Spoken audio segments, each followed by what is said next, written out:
Muchas gracias. Vamos a continuar con nuestro estudio del ministerio del Espíritu Santo y vamos a estudiar otra cita bíblica para este cuarto estudio de nuestra serie.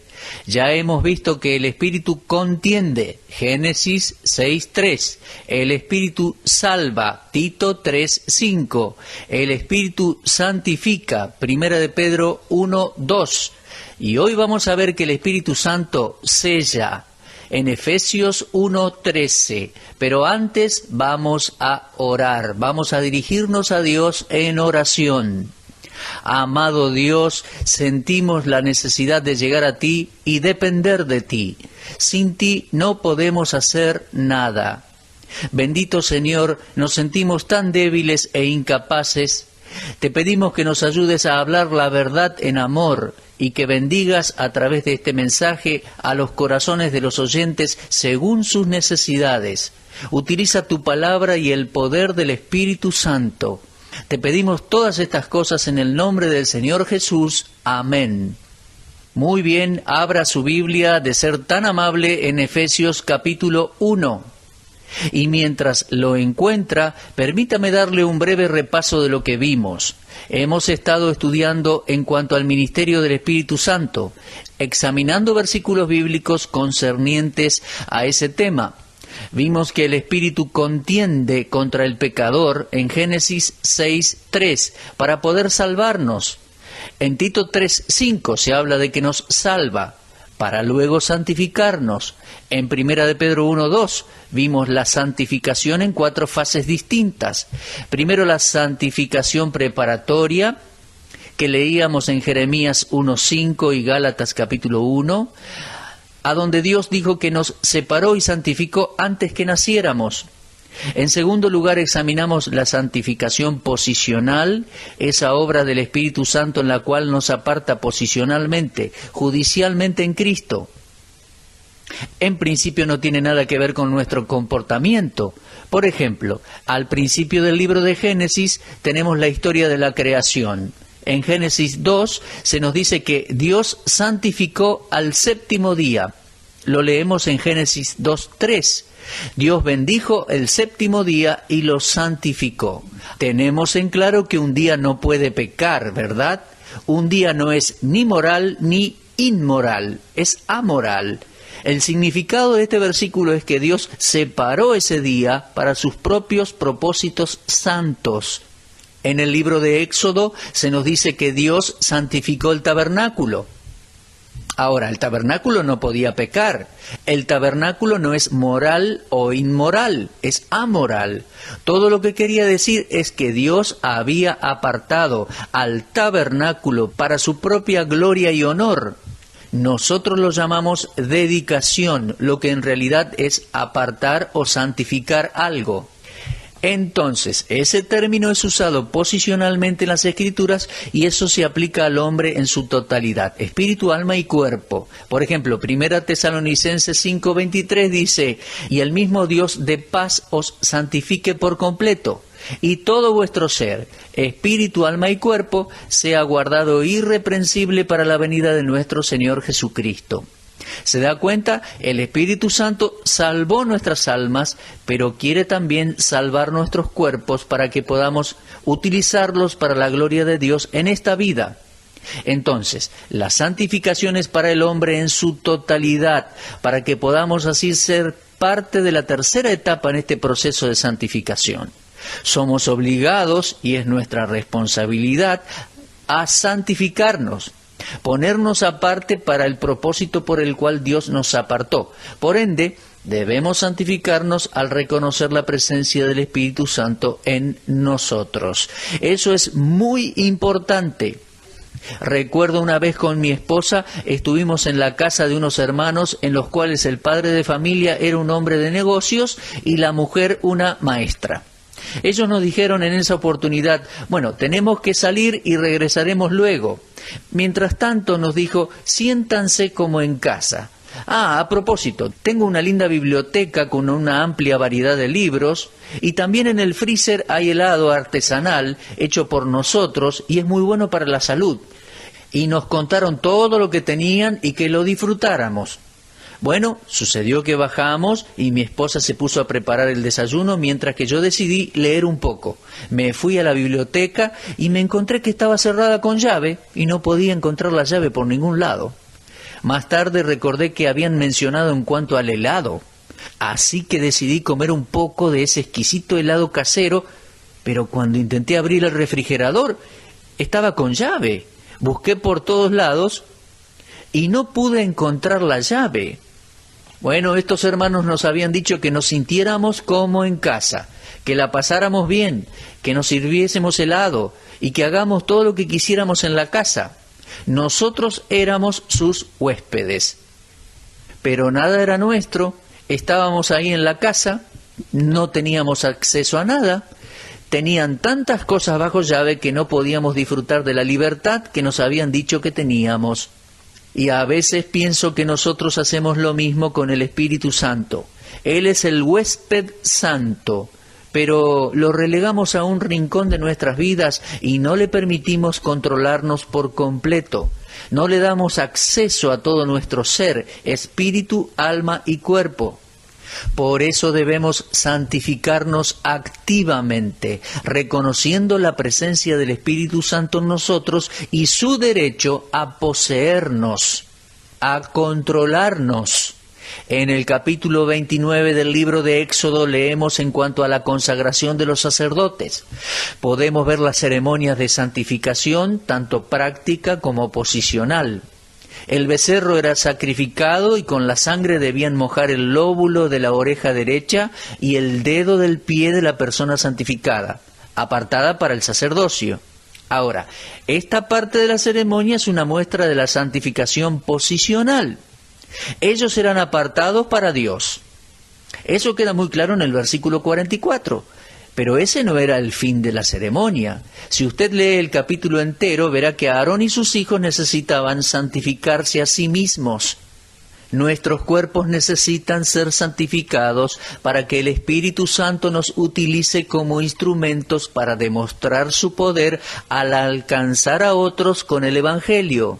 Segundo de Timoteo 2:21 dice, así que si alguno se limpia de estas cosas, será instrumento para honra, santificado, útil al Señor y dispuesto para toda buena obra. Esto es santificación práctica. El individuo santificándose a sí mismo, purificándose de toda cosa mala y de todas prácticas pecaminosas. ¿Se da cuenta? Dios ha predestinado a sus hijos a que sean conforme a la imagen de su Hijo. Lo leemos en Romanos 8:29. Y en Efesios 1:4 leemos, según nos escogió en Él antes de la fundación del mundo, para que fuésemos santos y sin mancha delante de Él. Ahora bien, nuestra santificación perfecta será cuando Cristo aparezca en las nubes para buscarnos. Recuerde que tenemos santificación preparatoria, santificación posicional y santificación práctica.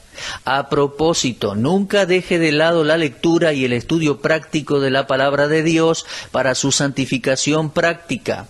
El Señor Jesucristo oró en su oración sacerdotal de Juan 17, en el versículo 17, diciendo lo siguiente, santifícalos en tu verdad, tu palabra es verdad. ¿Ve el valor y la importancia de estudiar la Biblia? Al estudiarla y obedecerla, nos estamos apartando para el propósito que Dios tiene para nosotros, propósito por el cual nos salvó, santificación práctica. Ahora bien, en cuarto lugar tenemos la santificación perfecta.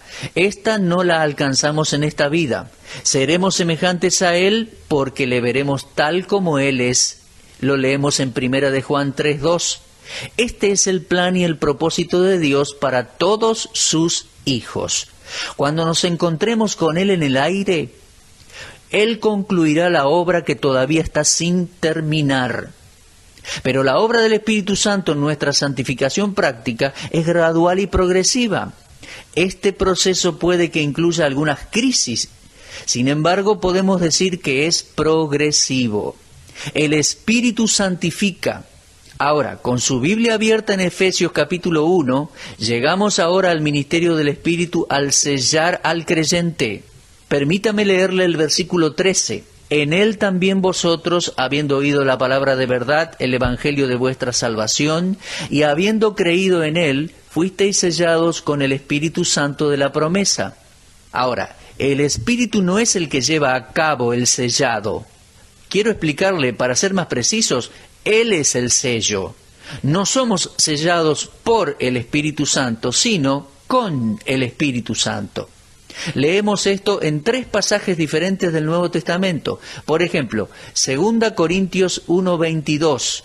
Allí tenemos una referencia al ministerio por el cual el Espíritu sella al creyente.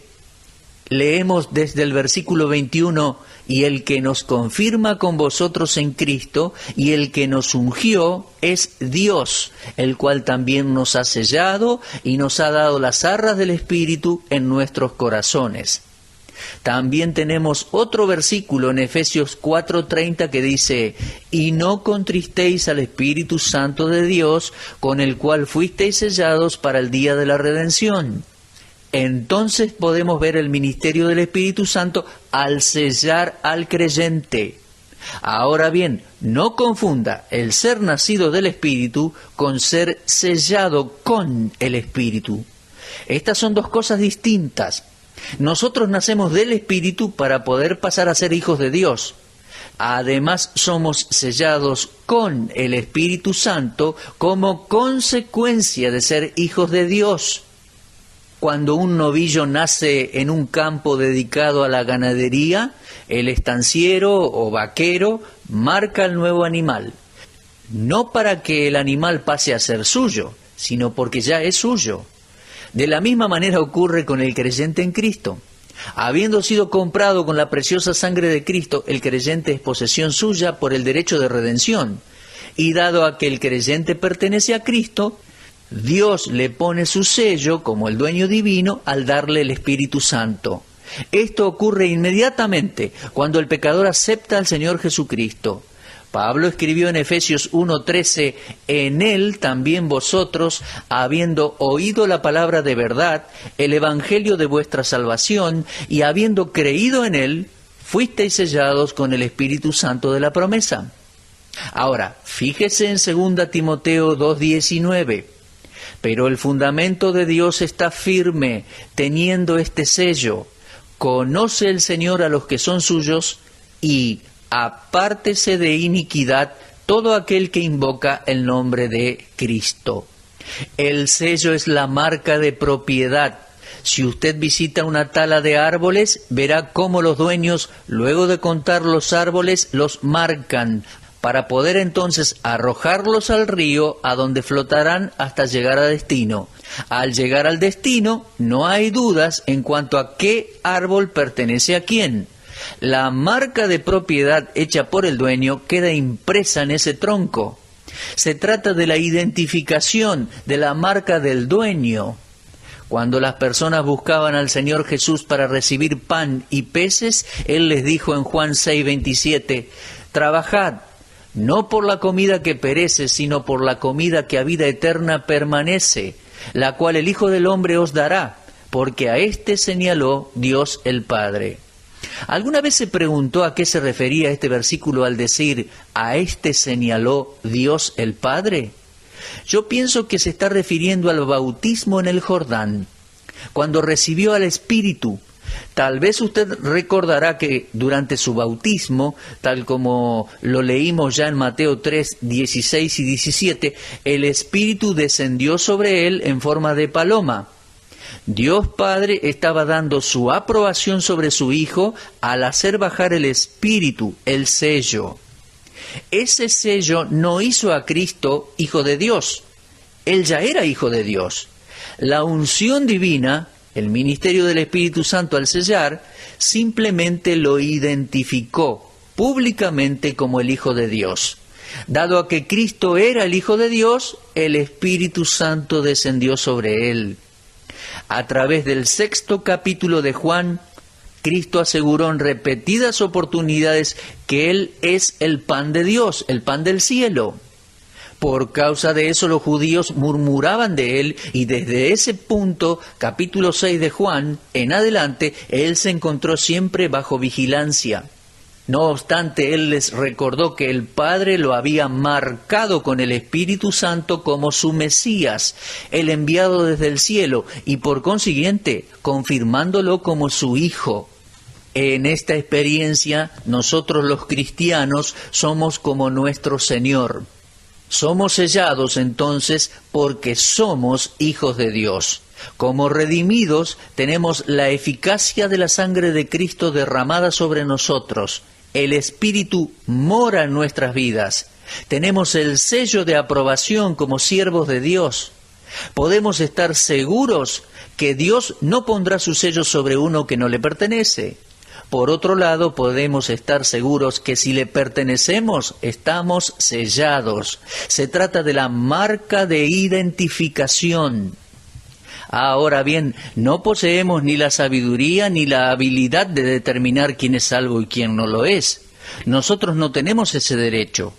No estoy hablando en cuanto a la disciplina en la iglesia. Creo que las iglesias son muy débiles en el área de disciplina. Existe mucho pecado en las asambleas locales que debe tratarse y solucionarse, y los ancianos y diáconos deben involucrarse y hacer algo al respecto. Pero en esta ocasión no estamos hablando en cuanto al pecado, sino en cuanto a juzgar el destino eterno de otra persona. Ese no es nuestro derecho. El Señor sabe muy bien quién lo es y quién no. Tal vez en este momento alguno de ustedes esté pensando en ese versículo en Mateo 7 que dice, por sus frutos los conoceréis. Permítame captar su atención y recordarle, mi querido oyente, que ese versículo no se refiere a salvación ni me da el derecho de determinar el destino del alma de otra persona. Mateo 7:15 dice, guardaos de los falsos profetas, que vienen a vosotros con vestidos de ovejas, pero por dentro son lobos rapaces. Por sus frutos los conoceréis. ¿Los conoceréis por sus frutos? ¿A quiénes? A los falsos profetas. Cristo no estaba lidiando con la salvación en ese texto, sino con el asunto de los falsos profetas. Nunca lo olvide. Entonces, no juzgue a otros si son salvos o no. Ahora, creo que tanto usted como yo tenemos el derecho, como cristianos, de cuestionar la salvación de una persona que tiene un comportamiento impropio. Uno puede decir, bueno, la verdad que a veces tengo mis dudas acerca de tal persona, pero nunca podemos saber con seguridad, solo Dios lo sabe. Yo soy salvo, sé que soy salvo y Dios sabe que soy salvo. Dios sabe que lo soy porque he sido sellado con el Espíritu Santo. Yo sé que soy salvo porque la palabra de Dios así lo dice. Ahora, usted puede tener esa misma seguridad de salvación y de hecho debe tenerla. Pero nunca envíe a una persona a la condenación ni al cielo. Asegúrese de que usted pertenece a Dios. Dios conoce a los suyos. El sello es la marca de adquisición. El sello es la marca de seguridad. Una vez sellado, el Hijo de Dios es sellado para siempre.